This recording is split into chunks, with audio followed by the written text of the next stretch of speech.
Esto pasó hace unos años, cuando yo era un desastre total, viviendo solo en esta vieja y crujiente casa que me dejó mi abuelo. Tendría unos 25, recién salido de un trabajo de marketing que odiaba y me chupaba el alma, y solo trataba de encontrar mi camino. Mi vida era básicamente un bucle, me despertaba, tomaba demasiado café, intentaba escribir un poco, fracasaba estrepitosamente, y luego pasaba el resto de la noche haciendo atracones de lo que fuera que estuviera en Netflix. No era exactamente una mariposa social, mis amigos más cercanos eran los viejos libros que acumulaban polvo en los estantes y el barista de la cafetería de la calle que siempre sabía mi pedido. La casa en sí misma era un personaje, ¿saben? Tenía este silencio extraño y pesado que se sentía más como una presencia que como una ausencia de ruido, y las tablas del suelo gemían y se quejaban con cada paso, como si la propia casa estuviera suspirando. Yo solo lo veía como parte de su encanto, algo que debía soportar, sin darme cuenta de que sus secretos eran mucho más íntimos y aterradores de lo que jamás podría haber imaginado. Todo empezó con un mensaje de texto de un número que no reconocí. La pantalla se iluminó con un mensaje simple, casi banal: hoy llevas una camiseta azul. Recuerdo que miré mi vieja y descolorida camiseta y simplemente me reí. Tenía que ser un número equivocado, o tal vez uno de mis amigos haciéndome una broma tonta. Le respondí, ¿quién eres?, pero no obtuve respuesta. Unas horas más tarde, apareció otro mensaje. Estaba sentado en mi escritorio, tratando de terminar un capítulo de una novela en la que estaba trabajando, y acababa de prepararme una cafetera de café fresco. El mensaje decía, el café que acabas de hacer se ve bien. Me quedé helado. No había publicado nada en línea. Mis ventanas estaban cubiertas. No había forma de que alguien pudiera saberlo. Una ola de inquietud me invadió, pero la ignoré, convenciéndome de que era una extraña coincidencia, probablemente una broma de alguien que no había visto en años. Ese fue mi error, pensar que podía racionalizarlo. Luego, los mensajes se volvieron más extraños, y el miedo comenzó a cuajarse en mi estómago. Esa noche, después de unas horas de lectura, me fui a la cama. El sueño siempre ha sido una batalla para mí, un tira y afloja entre mi mente y mi cuerpo. Recuerdo que me di vueltas y vueltas, mi mente corriendo a través de 1.000.000 de pequeñas preocupaciones. Debí haber cambiado de posición 3 o 4 veces antes de finalmente caer en un sueño inquieto, lleno de pensamientos y ansiedades a medio formar. A la mañana siguiente, me desperté con mi teléfono boca abajo en la mesita de noche. Cuando lo levanté, había un nuevo mensaje esperándome. Te diste la vuelta 3 veces antes de finalmente quedarte dormido. Se me heló la sangre. ¿Cómo podía alguien saber eso? Era un detalle tan personal, tan mundano, que me provocó un escalofrío. Estaba solo en la casa. No había ventanas que dieran a mi habitación desde ningún otro edificio. La idea de que alguien, o algo, me estuviera observando, contando cada uno de mis movimientos, era un peso asfixiante en mi pecho. Los mensajes continuaron, cada uno más específico e inquietante que el anterior. Empecé a revisar cada ventana, cada rincón de la casa, convencido de que alguien de alguna manera había escondido una cámara. Una noche, tuve una pesadilla terrible, de esas que te dejan sin aliento y desorientado. Era sobre mi padre, un hombre con el que no había hablado en años después de una amarga pelea. En el sueño, él estaba parado al final de un largo y oscuro pasillo, su rostro envuelto en sombras, y no dejaba de repetir mi nombre una y otra vez en un susurro bajo y gutural. Me desperté con un jadeo, mi corazón latiendo contra mis costillas como un pájaro frenético. Tomé mi teléfono, y allí estaba, un nuevo mensaje de texto. Tu pesadilla era sobre tu padre, ¿verdad? Las palabras fueron como un golpe físico. El terror era abrumador, un miedo crudo y primitivo que me agarró y no me soltó. Esto ya no era una broma. Esto era algo completamente diferente. Algo oscuro e imposiblemente cerca. Se sentía como una violación de la parte más privada de mí mismo, mi propio subconsciente. Después de ese mensaje de la pesadilla, no pude soportar tener el teléfono cerca de mí. Se sentía como un lazo con algo malévolo, un recordatorio constante de que estaba siendo observado, escuchado, en el único lugar donde se suponía que debía estar a salvo. Esa noche, tomé una decisión consciente. Bajé, encontré una vieja caja de zapatos y coloqué mi teléfono dentro. Luego sellé la caja con un rollo entero de cinta adhesiva, la envolví en una vieja camiseta y, finalmente, para estar extra seguro, escondí todo en la parte de atrás de un armario en una habitación de invitados, debajo de una pila de mantas olvidadas y viejos álbumes de fotos. La casa se sintió más ligera, más libre, sin el dispositivo. Casi sonreí, una sensación de alivio me invadió. Finalmente había recuperado mi espacio. Tenía el control de nuevo, o eso pensé. Logré quedarme dormido esa noche, agotado por la agitación emocional de los últimos días. No tuve pesadillas, solo un sueño profundo y sin sueños que fue un escape bienvenido de la realidad. Cuando me desperté, lo primero que hice fue correr a la habitación de invitados. Mi corazón martillaba en mi pecho mientras rasgaba las capas de mantas y ropa. La caja de zapatos estaba exactamente donde la había dejado, intacta, la cinta todavía perfectamente sellada. La abrí de un tirón y allí estaba, mi teléfono. Lo encendí con vacilación, esperando a medias que no hubiera nada. Pero la pantalla se iluminó con una notificación familiar. Un nuevo mensaje de texto. Sentí que el color se iba de mi cara. Lo abrí. Mi mano temblaba tan fuerte que apenas podía sostener el dispositivo. El mensaje describía mis sueños sin sueños, decía algo sobre la paz mental que sentía, y terminaba con: no necesitas un teléfono para que yo te vea. Dejé caer el teléfono como un carbón caliente y me alejé, mi cuerpo temblando con un terror profundo y primitivo. Ese último mensaje, el que decía no necesitas un teléfono para que yo te vea, fue lo que me rompió. Pasé las siguientes 2 semanas en una neblina de paranoia, saltando ante cada sombra, cada crujido de la casa. Tenía que conseguir ayuda. Llamé a la policía, mi voz era un desastre tembloroso mientras trataba de explicar la situación. El oficial que apareció, un joven con una expresión escéptica y una placa que decía Official Mills, claramente pensó que estaba desquiciado. Escuchó pacientemente mi historia, asintiendo, pero pude darme cuenta por la forma en que revisaba constantemente su reloj que solo quería terminar con esto. Le mostré el teléfono y los mensajes. Su expresión no cambió mucho, solo un ligero estrechamiento de los ojos. Tomó mi teléfono y una copia de los registros de mensajes, prometiendo investigarlo, una frase que sonaba más a un educado desprecio que a una promesa genuina. Para mi sorpresa, en realidad me llamó de vuelta unos días después. Su voz era diferente, menos condescendiente, más seria. Me pidió que fuera a la estación. Cuando llegué, me presentó a una técnica forense, una mujer tranquila con ojos agudos e inteligentes. Ella explicó que habían pasado el número por todas las bases de datos, por todas las operadoras, y no existía. El número no era de ningún servicio de telefonía celular conocido o aplicación de mensajería en línea. Era un fantasma digital. Incluso intentaron rastrear la dirección IP, pero condujo a un callejón sin salida. Fue entonces cuando dijo algo que hizo que se me erizaran los pelos de los brazos. Los mensajes no provienen de Internet, dijo, con la voz baja. Se están enviando a través de una red interna. Algo que está físicamente cerca de ti. La policía, ahora intrigada y un poco asustada ellos mismos, obtuvo una orden para registrar mi casa, no por una persona, sino por una fuente de señal. Entraron con estos sensores y detectores de aspecto extraño y pasaron horas caminando, apuntando los dispositivos a las paredes y los pisos. La técnica de ojos afilados, la que me había explicado la señal, fue la que lo encontró. Estaba en mi estudio, una habitación en la que pasaba horas todos los días, una habitación de la que sentía que conocía cada centímetro. Apuntó su detector a una sección específica de la pared detrás de una estantería empotrada y el dispositivo se volvió loco, emitiendo un pitido rápido.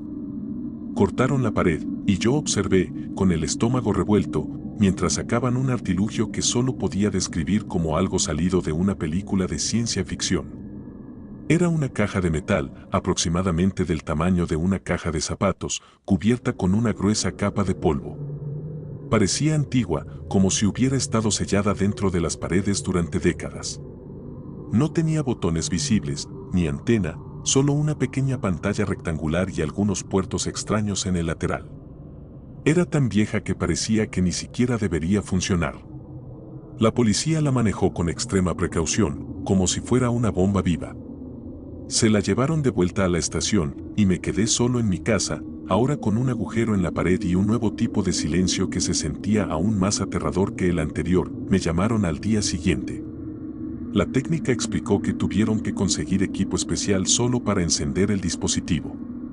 Cuando finalmente lo lograron, la pantalla parpadeó y cobró vida. No tenía un menú, ni una pantalla de inicio, solo un único cursor pulsante. Y luego, un mensaje apareció, escribiéndose lentamente, una letra a la vez. El oficial de policía al teléfono sonaba genuinamente conmocionado mientras me lo leía, su voz apenas por encima de un susurro. Él ya sabe que lo has descubierto. Se me cayó el teléfono. El dispositivo no era una broma, no era una cámara, no era una broma. Era otra cosa, algo de mi propia casa, algo que me había estado observando, en silencio, durante quién sabe cuánto tiempo. El él en el mensaje no era el dispositivo en sí, sino la persona que lo puso allí. La persona que ya lo sabe. La policía nunca descubrió quién era, y vendí la casa tan pronto como pude, sin mirar atrás. Pero incluso ahora, años después, todavía no puedo quitarme la sensación de que me están observando. Cada vez que mi teléfono se ilumina con un nuevo texto, un nuevo mensaje de un número desconocido, siento esa misma fría aprensión y me pregunto si él me ha encontrado de nuevo.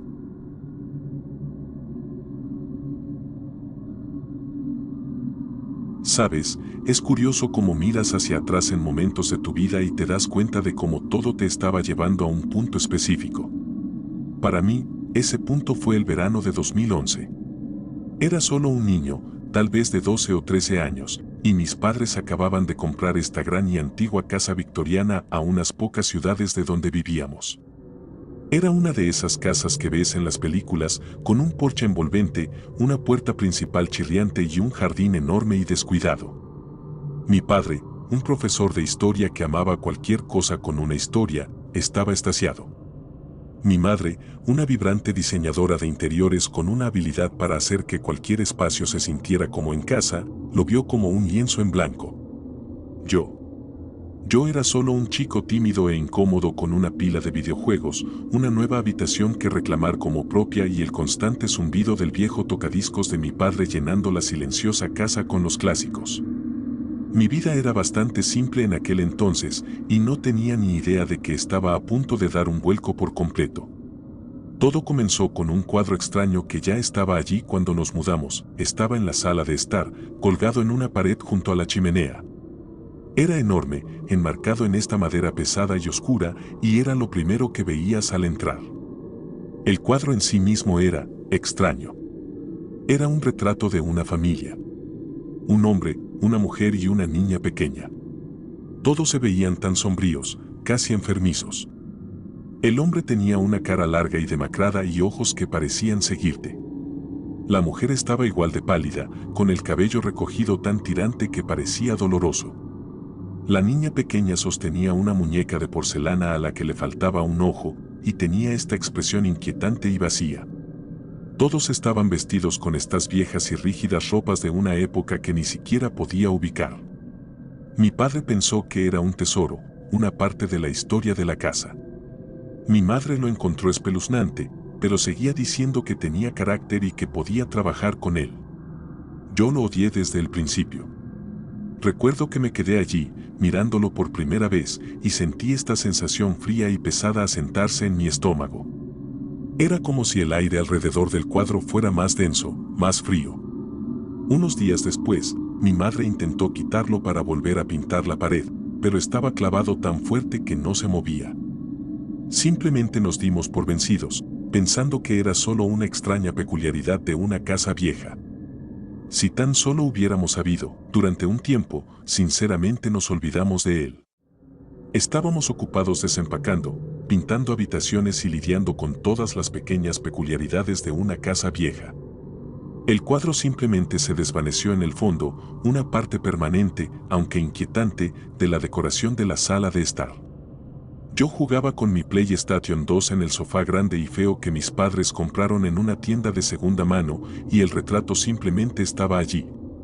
La sombría familia, congelada para siempre en el tiempo. Luego, una tarde, pasaba por allí y algo me llamó la atención. Era mi madre, de pie frente al cuadro, con la cabeza inclinada hacia un lado. «Hola, cariño», dijo, sin darse la vuelta. ¿Te parece que esa niña pequeña está sosteniendo una muñeca con una cinta azul? Entrecerré los ojos. La muñeca tenía una cinta marrón. Mi madre sacudió la cabeza y se fue a la cocina. Cuando volví a mirar, la cinta seguía siendo marrón, pero el vestido de la niña ahora era del mismo tono de amarillo descolorido que el vestido que mi madre había usado el día anterior cuando estaba limpiando. Se me heló la sangre. Tenía que ser un truco de la luz. Un reflejo extraño. Me acerqué, mi corazón latiendo con fuerza. Juro que el hombre del cuadro, el de la cara demacrada, llevaba un par de gafas oscuras con montura de alambre. Las mismas que mi padre solía usar cuando calificaba exámenes hasta tarde por la noche. Lo más espeluznante era cómo estaban posadas en su nariz, un poco torcidas, al igual que las de mi padre. No dije nada, no queriendo sonar loco. Simplemente me fui a mi habitación y traté de olvidarlo. Ese fue el principio del fin de cualquier tipo de normalidad. Los cambios empezaron a ser más frecuentes y más obvios. Las figuras en el cuadro no solo se estaban cambiando de ropa para coincidir con la nuestra, estaban adoptando nuestros hábitos, nuestros pequeños detalles. La mujer en el cuadro, que solía estar tan rígidamente de pie, ahora estaba sentada en un sillón de felpa que se parecía al que a mi madre le encantaba leer. Tenía una taza de té en las manos, y podría haber jurado que el vapor que se elevaba de ella era un débil y nebuloso rastro de niebla real. La niña pequeña, con su muñeca de porcelana con el ojo que le faltaba todavía en los brazos, ahora estaba sentada en el suelo con las piernas cruzadas, exactamente como yo lo hacía cuando jugaba videojuegos. Hubo una noche en la que mi padre estaba al teléfono, riéndose de alguna historia que le contaba un amigo, y miré el cuadro. El hombre demacrado, que siempre había lucido tan severo, tenía una leve, casi imperceptible, sonrisa burlona en la cara. No era una expresión feliz, más bien como una mueca. Una cruel imitación de la alegría de mi padre. La sensación de ser observado, de que nuestras vidas fueran reflejadas por estos extraños pintados, se convirtió en un miedo constante y de bajo nivel en la casa. Era como si nuestra privacidad se hubiera ido, reemplazada por una audiencia de observadores pintados y silenciosos que estaban tomando nota de cada uno de nuestros movimientos. Las cosas se estaban poniendo realmente extrañas ahora, y la peor parte era que mis padres también empezaban a notarlo. Mi madre seguía moviendo los muebles, tratando de redecorar la sala de estar para que se sintiera diferente, pero el cuadro siempre encontraba una manera de adaptarse. Un día, ella cambió nuestra vieja y andrajosa mesa de centro por una hermosa antigüedad que encontró. A la mañana siguiente, la niña pequeña del cuadro estaba sentada en el suelo, y frente a ella había una versión en miniatura de la misma mesa, tallada con un detalle tan intrincado que casi se podía sentir la veta de la madera. Mi madre simplemente la miró fijamente, su rostro una mezcla de miedo y fascinación. Mi padre, siempre lógico, intentaba racionalizarlo todo. Nuestras mentes nos están jugando una mala pasada, decía. Estamos buscando cosas que no están ahí. Pero yo vi la forma en que su mano temblaba ligeramente cuando lo decía, y la forma en que se negaba a encontrarse con los ojos de mi madre. La familia pintada era una presencia constante y silenciosa, un quinto miembro de nuestra familia que nunca hablaba pero que siempre observaba. Se sentía como si se estuvieran acercando, no solo en su parecido con nosotros, sino en la forma en que estaban empezando a aparecer en nuestras vidas diarias. Luego, las cosas escalaron de inquietantes a verdaderamente aterradoras. Fue un martes por la noche, creo. Mi padre estaba leyendo un libro, mi madre estaba tejiendo un suéter y yo estaba en el sofá, perdido en un nuevo videojuego. Casualmente levanté la vista hacia el cuadro, y fue entonces cuando lo vi. No era uno de nosotros esta vez. En el fondo, en las sombras detrás de la familia pintada, había aparecido una nueva figura. Era un hombre, su rostro oscurecido por el ala de un sombrero oscuro de ala ancha. Simplemente estaba allí. Rígido, inmóvil y completamente amenazador. El tipo de amenaza que no necesita hacer nada para que se te erice la piel. No era parte de la familia original. Era un intruso, al igual que nosotros. Pero a diferencia de nosotros, no estaba reflejando nuestras vidas. Simplemente estaba observando. Solo estaba allí, una mancha oscura en el lienzo, un testigo silencioso de cada uno de nuestros movimientos. No dije nada, simplemente me congelé. Mis manos se entumecieron en el control y la respiración se me cortó en la garganta. Quería gritar, señalar la pared y exigir que mis padres vieran lo que yo estaba viendo, pero no podía. Estaba paralizado por un miedo tan frío y completo que sentía que me estaba ahogando en él. Supe, con una certeza que me heló hasta los huesos, que el cuadro ya no se trataba solo de nosotros. Se trataba de él. Y finalmente estaba aquí. Esa noche fue la peor noche de mi vida. No podía dormir. Cada sombra en mi habitación parecía retorcerse y estirarse, y los crujidos y gemidos habituales de la vieja casa sonaban como si alguien estuviera susurrando mi nombre. No dejaba de pensar en el hombre del sombrero, su silueta oscura en el cuadro, la forma en que simplemente observaba. Se sentía como si sus ojos, invisibles, estuvieran sobre mí en ese momento. Me daba vueltas y vueltas, subiendo mi manta hasta la barbilla como si pudiera ofrecerme alguna protección contra este nuevo terror. Finalmente, debí haberme quedado dormido, porque lo siguiente que supe fue que me incorporé en la cama, con un sudor frío empapando mi pijama. Había tenido una pesadilla, una de esas hiperrealistas que se te pegan incluso después de que te despiertas. En ella, yo estaba en mi habitación, pero las paredes se estaban derritiendo, convirtiéndose en los colores oscuros y aceitosos del cuadro, y el hombre con el sombrero estaba en mi ventana, su rostro todavía en la sombra, simplemente mirando fijamente. El recuerdo de su forma oscura contra el cristal era tan vívido, tan real, que no podía respirar. Me levanté de la cama, mi corazón martillando contra mis costillas, y corrí a la habitación de mis padres, irrumpiendo por la puerta sin llamar. Mi madre se despertó con un jadeo, mi padre torpemente buscando la lámpara en la mesita de noche. ¿Qué pasa?, preguntó mi madre, con la voz espesa por el sueño. No podía hablar, solo señalaba hacia la ventana con un gesto frenético y tartamudo. El hombre del sombrero, finalmente logré decir, mi voz un susurro roto. Estaba en mi ventana. Mis padres intercambiaron una mirada, una mezcla de preocupación y confusión. Mi padre trató de calmarme, pero yo estaba inconsolable. No estaba asustado por un sueño, estaba asustado porque se sentía real. Se sentía como un recuerdo, no como una pesadilla. Mi padre, siempre el escéptico, se levantó y revisó mi ventana. Nada. Dijo que era solo un mal sueño, pero su cara estaba pálida en la tenue luz. Mi madre, por otro lado, fue a la sala de estar. La seguí, mi padre pisándome los talones. Ella tenía una linterna en la mano y apuntó el haz directamente al cuadro. Y fue entonces cuando lo vimos. La sombría familia se había ido. En su lugar había una nueva escena. Mi padre, mi madre y yo. Todos estábamos en nuestras camas, dormidos.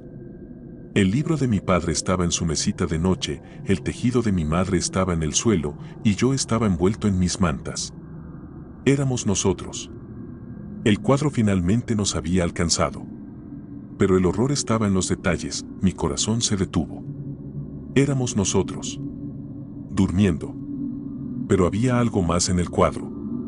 Detrás de mi figura durmiente, una forma oscura se alzaba al borde de mi cama. Detrás de mi madre, otra forma. Y detrás de mi padre, una tercera. Todos eran iguales. El mismo sombrero oscuro de ala ancha. El hombre estaba en todas nuestras habitaciones. No solo estaba en mi ventana. Estaba en la casa. Estaba en nuestras habitaciones. El cuadro ya no solo estaba reflejando nuestras vidas, nos estaba mostrando lo que estaba sucediendo en tiempo real, lo que no podíamos ver. Mi madre soltó un pequeño gemido aterrorizado, y la cara de mi padre, que había estado pálida antes, ahora era de un blanco fantasmal. El hombre del sombrero ya no era solo una figura en un cuadro. Era una presencia, un horror vivo y que respiraba que estaba compartiendo nuestra casa. Nos quedamos allí, congelados frente al lienzo, el frío del cuadro parecía filtrarse en la habitación, haciendo que mis dientes castañaran. La única luz era el débil haz de la linterna de mi madre, temblando en su mano mientras lo apuntaba a la escena horrorosa. Mi padre, Dios lo bendiga, encontró su voz primero. Necesitamos sacar esto de la casa, dijo, su voz baja y firme, pero con un temblor inconfundible. Lo intentamos todo. Intentamos sacarlo de la pared con una palanca, pero era como si el marco fuera parte del yeso. Intentamos cubrirlo con una manta, pero los bordes del lienzo parecían sangrar a través de ella, y el cuadro aún sería visible, una imagen débil y fantasmal en la superficie de la tela. Mi madre incluso intentó pintarlo encima, pero la pintura simplemente no se pegaba. Goteaba por el lienzo en regueros negros y aceitosos, como lágrimas, y la escena permanecía, clara como el día. Estábamos atrapados. Teníamos un observador constante y silencioso en nuestra casa, un testigo de nuestras vidas, y ahora, una figura siniestra que aparentemente era parte de nuestro hogar. No podíamos dormir, no podíamos comer. El miedo era un peso constante y asfixiante, y cada crujido en la casa, cada sombra, cada sonido extraño, era él. No teníamos idea de lo que quería, lo que era o lo que nos pasaría. Solo sabíamos que estaba allí 2 meses. Eso fue lo que vivimos así. Éramos prisioneros en nuestra propia casa, constantemente vigilando el cuadro, viviendo en un estado perpetuo de miedo silencioso y asfixiante. El hombre del sombrero nunca mostró su rostro, pero siempre estaba allí, una figura sombría en la esquina del lienzo, a veces un poco más cerca, a veces un poco más lejos. Ya no nos estaba reflejando, nos estaba mostrando lo que estaba sucediendo en las partes de la casa que no podíamos ver. Veríamos un pequeño orbe de luz brillante flotando por el pasillo, y luego miraríamos el cuadro para ver lo mismo flotando sobre la cama de mis padres, una señal de que él estaba en su habitación. Un día, mi madre vio una escena de una pequeña llave oxidada en el mostrador de la cocina en el cuadro. La encontramos unas horas más tarde, escondida detrás del azucarero, y supimos que él la había puesto allí. No era solo un fantasma. Era un propietario. Éramos sus inquilinos, y él estaba vigilando su propiedad. Estábamos aterrorizados, pero también teníamos que vivir. Mis padres volvieron al trabajo y yo volví a la escuela, pero nunca nos quedábamos fuera hasta tarde, nunca teníamos amigos en casa. Nuestras vidas se redujeron al tamaño de esa sala de estar, un pequeño y aterrorizado grupo acurrucado en un rincón de la casa. La solución vino de mi madre, de todas las personas. Un día, llegó a casa del trabajo, con la cara pálida pero con una mirada de feroz determinación. Había estado hablando con una colega, una especialista en casas antiguas y artefactos históricos. Mi madre, en un momento de honestidad desesperada, le había contado todo. La colega, una anciana amable llamada señora Peterson, no se rió ni llamó loca a mi madre. Solo escuchó, con los ojos muy abiertos con una mezcla de conmoción y comprensión. La señora Peterson le contó a mi madre sobre la antigua costumbre de proteger una casa, una especie de contrato espiritual con los espíritus que habitaban una propiedad. Era una forma de reconocer su presencia y pedir su protección a cambio de una coexistencia pacífica. Sonaba una locura, como algo sacado de un cuento de hadas, pero no teníamos opciones. Solo queríamos que el horror terminara. Esa noche, con el cuadro brillando con una luz suave y amenazadora, mi madre se paró frente a él. En sus manos, sostenía una pequeña caja de madera que contenía 3 objetos, un mechón de su cabello, una moneda de plata del año en que nos mudamos y una pequeña y lisa piedra de río. Colocó la caja en la repisa de la chimenea, justo debajo del cuadro, y con voz temblorosa, le habló a la habitación vacía. No le estaba hablando al cuadro, ni al hombre del sombrero. Le estaba hablando a la casa misma. Dijo que sabíamos que era vieja y que respetábamos la historia y los espíritus que residían dentro de sus paredes. Dijo que queríamos vivir allí en paz y que ofreceríamos nuestras propias vidas, nuestras propias historias, a la casa a cambio de su protección. Fue un ritual formal y escalofriante. Mi padre se quedó allí, con el brazo alrededor de mis hombros, su cuerpo tenso por la aprensión. Cuando terminó, solo esperamos. No pasó nada. El cuadro no cambió, el hombre del sombrero no se movió y el aire no se volvió más frío. Nos acostamos esa noche, todos en nuestras propias habitaciones, por primera vez en meses. A la mañana siguiente, me desperté y lo primero que hice fue correr a la sala de estar. El cuadro todavía estaba allí, pero era diferente. La familia había vuelto. La sombría y enfermiza familia de antes de que nos mudáramos. El hombre, la mujer y la niña pequeña con la muñeca tuerta. Eran los únicos allí. El hombre del sombrero se había ido. La imagen estaba congelada en el tiempo, exactamente como estaba el día que nos mudamos. Y así ha sido desde entonces. El cuadro nunca volvió a cambiar. Ahora es solo un retrato viejo y espeluznante. Pero de vez en cuando estoy solo en la sala de estar, juro que puedo sentir un leve escalofrío y tengo la sensación de que la casa me está observando, una presencia silenciosa y conocedora. Creo que hicimos un trato, un acuerdo silencioso y tácito. Le dimos nuestra historia a la casa y nos devolvió nuestras vidas. Y hasta el día de hoy, cuando llego a casa, nunca dejo de darle un pequeño asentimiento al cuadro, un reconocimiento silencioso de la paz que compartimos.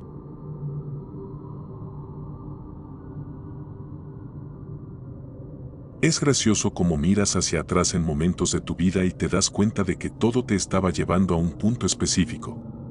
Para mí, ese punto fue hace unos años, cuando todavía vivía en mi pueblo natal, un lugar tan pequeño y tranquilo que prácticamente podías escuchar crecer la hierba.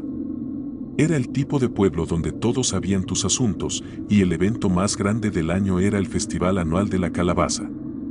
Tenía unos 22 años, simplemente deambulando por un trabajo sin futuro en la ferretería local y pasando la mayoría de mis noches con mis amigos, Mark y Choe. Éramos un trío muy unido, el tipo de amigos que eran más como hermanos. Nuestro pasatiempo favorito era conducir en mi destartalada Ford Ranger del 98, escuchando música de rock antigua y simplemente hablando de todo y de nada. El pueblo estaba enclavado en un valle, y en una colina que lo dominaba todo había esta vieja y espeluznante torre de vigilancia. Era un vestigio de algún servicio de bomberos forestales olvidado, una cosa alta y esquelética de acero oxidado y madera astillada. La gente decía que estaba maldita, embrujada, lo que sea. Siempre nos manteníamos alejados de ella, principalmente porque simplemente emanaba esta vibra seriamente inquietante, como si algo siempre estuviera observando desde allí arriba. Pero esa sensación de ser observado no era solo en mi cabeza. Durante aproximadamente un mes, comencé a ver algo extraño todas las noches. Estaba conduciendo a casa tarde, tal vez alrededor de la medianoche, y al pasar la colina, miraba hacia la torre. Y ahí estaba, una silueta. Solo una figura oscura, de pie perfectamente inmóvil en la cima, donde estaba el antiguo puesto de observación. Estaba demasiado lejos para distinguir cualquier detalle, pero su postura siempre era la misma, con la espalda recta, las manos entrelazadas detrás, simplemente mirando fijamente el pueblo. Era el tipo de cosa que me ponía la piel de gallina cada vez. Se lo había mencionado a Mark y Choe, y ellos solo se rieron, diciendo que probablemente eran algunos niños tratando de asustar a la gente. Pero sucedía noche tras noche. Una noche, incluso detuve la camioneta por un segundo, solo para ver mejor, y mientras lo hacía, juro que la cabeza de la figura se inclinó, como si estuviera siguiendo mi movimiento. Fue un gesto minúsculo, casi imperceptible, pero me golpeó como una tonelada de ladrillos. No solo estaba allí de pie, estaba observando activamente, un centinela silencioso sobre mi pequeña y tranquila vida. Fue entonces cuando supe que esto no era solo una leyenda local o una broma. Esto era algo completamente diferente, esta creciente inquietud se convirtió en una genuina obsesión. No podía dejar de pensar en quién o qué estaba allí arriba. Ya no era solo una figura, era una pregunta constante y persistente en el fondo de mi mente. Un día, se lo volví a mencionar a Mark y Choe, pero esta vez, hablaba en serio. Miren, dije, les estoy diciendo, está allí todas las noches. Y no es un niño. Creo que tenemos que ir a investigar. Mark, que siempre fue el más escéptico de nosotros, puso los ojos en blanco al principio, pero Choe, con su piel pálida y grandes y curiosos ojos verdes, en realidad parecía intrigada. Ella era la valiente, la que nos retaba a hacer cosas que sabíamos que probablemente no deberíamos hacer. Finalmente convenció a Mark, principalmente llamándolo gallina, que era nuestro código secreto para hagamos algo estúpido juntos. Planeamos ir un sábado por la noche, después de que oscureciera, armado solo con el foco de mi camioneta y las endebles linternas de la ferretería. Mirando hacia atrás, probablemente fue la idea más tonta que habíamos tenido, pero en ese momento se sentía como la única forma de obtener algunas respuestas y finalmente sacudir esta sensación de pavor. La noche en que fuimos, el aire estaba inusualmente quieto y pesado, el tipo de quietud que se siente antinatural. La luna era una delgada franja en el cielo, apenas proyectaba luz. Estacionamos la camioneta a una buena distancia de la base de la colina y comenzamos a caminar. El suelo estaba lleno de ramas rotas y hojas secas que crujían bajo nuestros pies, cada paso resonando en el silencio opresivo. A medida que nos acercábamos, la torre se alzaba sobre nosotros, una silueta negra y voluminosa contra el cielo casi oscuro. El metal oxidado gemía suavemente con el viento, un lamento metálico bajo que sonaba como una bestia moribunda. Mi corazón latía tan fuerte que podía oírlo en mis oídos. Chloe me agarraba del brazo, e incluso Mark, el valiente, caminaba con los hombros encorvados, el haz de su linterna temblando ligeramente. Encontramos la entrada, una boca abierta de madera podrida, y entramos. El aire era denso con el olor a moho, tierra húmeda y algo más, un olor seco y a papel, como a libros o fotos viejas. Ese olor, mezclado con el frío húmedo y terroso, me golpeó justo en el estómago. Era un olor que pertenecía a algo viejo, olvidado y profundamente malvado. Las escaleras eran exactamente como esperábamos, oxidadas, sinuosas y crujían con cada paso que dábamos. Se sentía como si estuviéramos subiendo al vientre de un monstruo olvidado. Al llegar a la cima, el aire se volvió aún más frío, presionándonos como un peso físico. La habitación en la cima de la torre era pequeña, tal vez de 3 por 3 metros, con 4 enormes y abiertas ventanas que daban a todo el pueblo. Era un punto de vista perfecto. En el centro de la habitación había una mesa de madera pequeña y toscamente construida, y encima de ella había una sola cámara antigua, de esas con una lente enorme y un paño negro que te ponía sobre la cabeza. Parecía algo sacado de una película vintage, tan fuera de lugar en este mundo moderno y, sin embargo, de alguna manera se sentía exactamente correcto. La cámara estaba sentada en un soporte giratorio, un detalle que me hizo estremecer. Alguien había diseñado esto para ser un puesto de vigilancia permanente. La habitación estaba forrada con estantes improvisados hechos de madera astillada y tuberías viejas, y en estos estantes había docenas de cajas de cartón, todas cuidadosamente etiquetadas con una caligrafía precisa, casi elegante. Era una extraña exhibición de meticulosa organización en un lugar de total decadencia. Empezamos a buscar en las cajas, y lo que encontramos me heló la sangre. No estaban llenas de papeles viejos y polvorientos o pertenencias olvidadas. Estaban llenas de fotografías. Miles de ellas. Mark agarró la primera caja, etiquetada con 1987 a 1991, y sacó una foto de mis padres en un picnic del pueblo, riéndose. Otra mostraba al padre de Choe pescando en el río. Era una colección extraña e inquietante de tomas espontáneas de la gente del pueblo, pero las fotos en sí mismas eran tan normales: bodas, fiestas de cumpleaños de niños, cenas familiares. Todas fueron tomadas desde lejos, desde ángulos que no tenían sentido, como si alguien estuviera escondido en los arbustos o a 100 pies de altura en un árbol. A medida que nos movíamos a las cajas más recientes, las fotos se volvían cada vez más íntimas, más intrusivas. Una mostraba a la hermana pequeña de Mark sentada en la mesa de su cocina, haciendo su tarea, el flash captando la mirada de sorpresa en su rostro. Otra mostraba a la mamá de Choe, en pijama, recogiendo el correo. El puro volumen y la especificidad de estas fotos me puso la piel de gallina. No era solo un pasatiempo, era una obsesión total, de décadas de duración. Quienquiera que estuviera aquí arriba era un fantasma, una presencia que había estado silenciosamente entretejida en la tela de nuestras vidas durante todo el tiempo que habíamos estado vivos, y luego lo vi. Una caja, separada de las demás, sentada en un taburete pequeño y tambaleante cerca de la pared del fondo. Esta no estaba etiquetada con años, sino con un solo nombre escrito a mano, Lucas. Mi estómago se hundió. Ese es mi nombre. Mis manos temblaban tan fuerte que apenas podía abrir la tapa. Dentro, apiladas con una inquietante pulcritud, había fotos de mí. No solo yo desde lejos, como las demás. Estas eran diferentes. Había una de mí sentado en mi cama, navegando en mi teléfono, tomada a través de la ventana de mi habitación desde un ángulo que no debería ser posible. Otra era de mí comiendo cereal en mi cocina, un destello de luz reflejándose en la ventana detrás de mí, como si alguien estuviera justo afuera.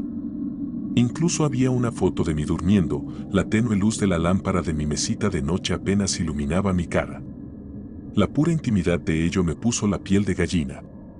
Era como mirar una vida secreta que ni siquiera sabía que estaba viviendo, una actuación que estaba haciendo para una audiencia de uno solo. Las fotos eran tan recientes, algunas de ellas mostrándome con la misma chaqueta que llevaba ese mismo día. Era más que inquietante, era una violación total, una completa anulación de mi privacidad. Mientras estaba allí, congelado, tratando de procesar el horror de ello, Chloe soltó un jadeo agudo. Mark, que estaba mirando en una caja diferente, simplemente se quedó completamente en silencio, el haz de su linterna fijo en algo que tenía en la mano. Chicos, susurró Chloe, su voz un hilo delgado y tembloroso. Miren. Sostenía una pila de fotos, no de una caja, sino de una pequeña pila en la mesa junto a la cámara. Eran diferentes de las demás. El papel todavía era brillante y nuevo, los colores vibrantes. Estas no estaban descoloridas y viejas, estaban frescas, reveladas recientemente, tal vez incluso hace horas. Las fotos mostraban personas normales, pero sus caras estaban borrosas, como si hubieran sido tomadas rápidamente o la mano del fotógrafo estuviera temblando. Pero lo que realmente me heló la sangre fue la última foto de la pila.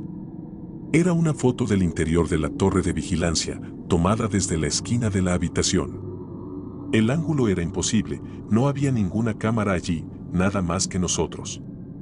Y en la foto, estábamos nosotros, Mark, Chloe y yo, parados justo donde estábamos, nuestros rostros una máscara de miedo, nuestras linternas apuntando directamente a la lente. La foto no solo estaba fresca, todavía estaba mojada, la emulsión pegajosa al tacto. Era una foto de nosotros, tomada momentos antes de que la encontráramos, una instantánea enferma y retorcida de nuestro propio descubrimiento. Era como si hubiéramos entrado en una trampa, en una fotografía ya tomada, y la persona que la tomó no estaba allí, pero había estado. Siempre estuvieron allí, todo mi cuerpo se puso frío. El aire, que ya era gélido, se sentía como trozos de hielo en mis pulmones.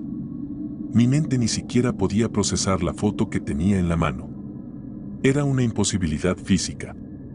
No había nadie más en la habitación, ningún lugar para esconderse. Y sin embargo, allí estábamos, mirándonos a nosotros mismos desde una foto que acababa de ser impresa.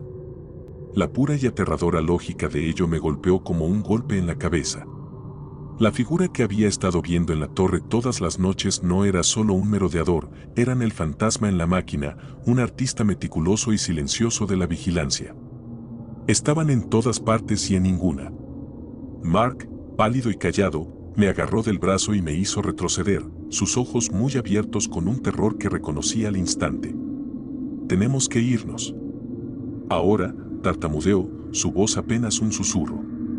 No hubo discusión, ni debate. El silencio era más fuerte que cualquier grito, lleno de la horrible comprensión de que habíamos sido observados, no solo desde la torre, sino desde dentro de nuestras propias vidas, todos los días. La torre de vigilancia no era solo un lugar, era una extensión de una singular y maliciosa conciencia. Bajamos tropezando las escaleras, tropezando unos con otros en nuestra desesperada prisa por salir. Los gemidos metálicos de la torre parecían burlarse de nuestro miedo, la madera crujiente sonando como una risa malévola.